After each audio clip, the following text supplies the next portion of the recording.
Pagtangay ng lalaki sa bag na naglalaman ng pera at ilang personal na gamit sa Dasmariñas City, Cavite na hulikam.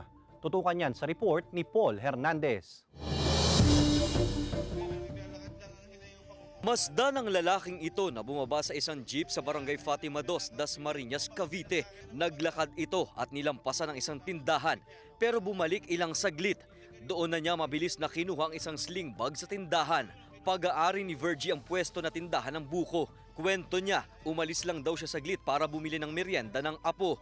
May katabi raw ng motor shop ang tindahan ni Virgie. Sabi ko, kuya, pasilip po pasilip po sa pwesto ko.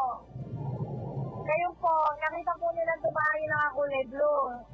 Sinundan naman po nila ng tingin. Akala naman po dadaretso.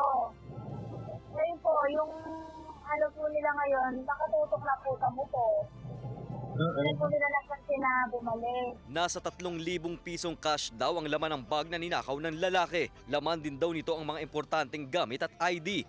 May nakapagsabi rin kay Virgie na bago nito, may insidente na rin ang nakawan sa ibang barangay. Ayun nga po ang inaano ng mga tao dito Parang isa lang po yung nagnakaw Parang yun din daw po ang kaya hinahantin na rin po nila yun.